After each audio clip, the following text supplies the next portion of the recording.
Assalamualaikum warahmatullahi wabarakatuh. Perkenalkan, nama saya Susia Ulpa dengan NIM 20244064052221. Saya dari kelas 4C. Tujuan saya membuat video ini untuk memenuhi tugas mata kuliah model pembelajaran SD berbasis ICT. Baik, di sini saya akan mengulas kembali materi tentang ASUR. Model ASUR atau model perencanaan pembelajaran yang efektif. Model ASUR adalah panduan bagi guru dalam merancang pembelajaran yang sistematis agar proses belajar lebih terarah, menarik, dan sesuai dengan kebutuhan siswa. Nah, model ini juga menekankan pada penggunaan media dan keterlibatan aktif siswa. Dalam pembelajaran ASUR terdiri dari 6 langkah utama yang saling berhubungan. Yang pertama ada learnize, yaitu menganalisis peserta didik. Nah, pada tahap ini adalah tahap awal sebelum mengajar. Guru perlu memahami kondisi siswa agar pembelajaran tidak salah sasaran. Setiap siswa itu memiliki kemampuan latar belakang dan cara belajar yang berbeda. Kemudian ada hal yang perlu dianalisis. Yang pertama itu ada karakteristik umum, yaitu usia, jenis, kelamin, atau latar belakang pendidikan. Kemudian ada kemampuan awal, yaitu apa yang sudah diketahui oleh siswa. Kemudian ada gaya belajar.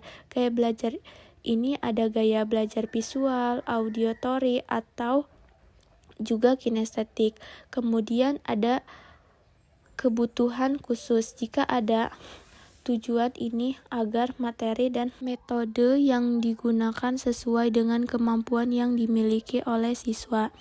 Contohnya ada jika siswa yang masih kesulitan membaca. Nah, guru itu tidak langsung memberikan soal cerita yang kompleks. Untuk langkah yang kedua ada stage objektivitas atau menekankan tujuan pembelajaran di mana guru menentukan arah pembelajaran. Nah, tujuan pembelajaran itu adalah hasil yang ingin dicapai setelah proses belajar. Tujuannya itu harus jelas dan terstruktur agar mudah dievaluasi. Nah, ciri tujuan yang baik yaitu spesifik atau jelas, kemudian terstruktur, bisa dicapai dan sesuai dengan kondisi siswa. Biasanya itu membuat perilaku yang diharapkan atau yang bisa dilakukan oleh siswa. Kemudian ada tingkat keberhasilannya, yaitu misalnya 80% benar atau kondisi saat belajar. Nah, contohnya itu siswa itu dapat menjelaskan konsep pecahan dan menyelesaikan soal dengan benar minimal 3 dari 5 soal. Kemudian langkah ketiga itu ada select media material atau memilih media atau bahan ajar yang dimana, yaitu menentukan strategi mengajar. Nah, pada tahap ini guru perlu memilih cara terbaik untuk menyampaikan materi.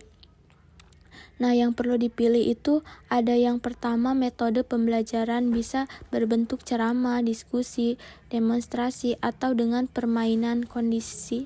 Kemudian ada media bisa juga melakukan video, gambar, atau PPT. Ada juga dengan menggunakan bahan ajar atau bisa melakukan lewat buku, modul, atau juga lembar kerja. Nah, di sini guru dapat menggunakan bahan yang sudah ada, kemudian membuat sendiri dan mengadaptasi dari sumber lain. Tujuannya agar pembelajaran itu lebih menarik dan mudah dipahami.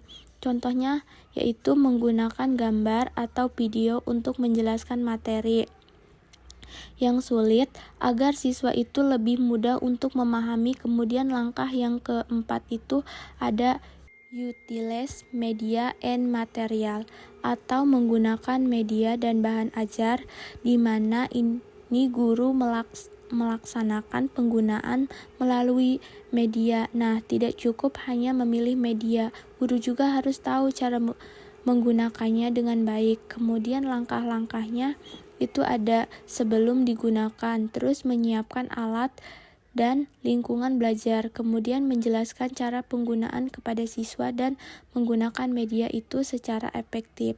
Saat belajar, tujuannya agar pembelajaran ini berjalan lancar tanpa hambatan teknis.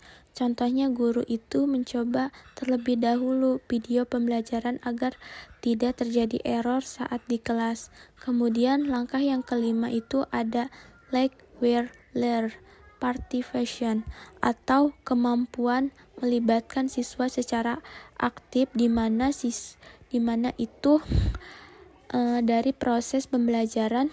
Nah, pembelajaran yang baik itu bukan hanya guru yang aktif, tetapi juga siswa yang harus terlibat. Nah, bentuk keterlibatannya itu bisa melalui diskusi kelompok, tanya jawab, praktik langsung, presentasi siswa, atau juga penilaian selama proses belajar.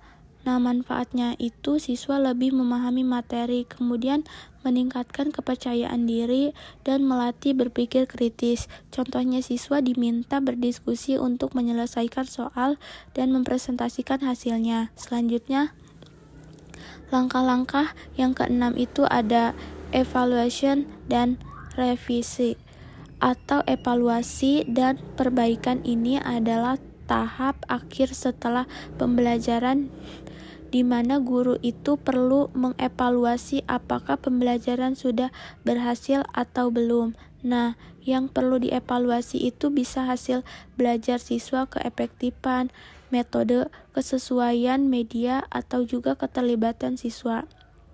Jika belum bisa berhasil, itu bisa diperbaikan metode atau juga kesesuaian dengan kebutuhan siswa.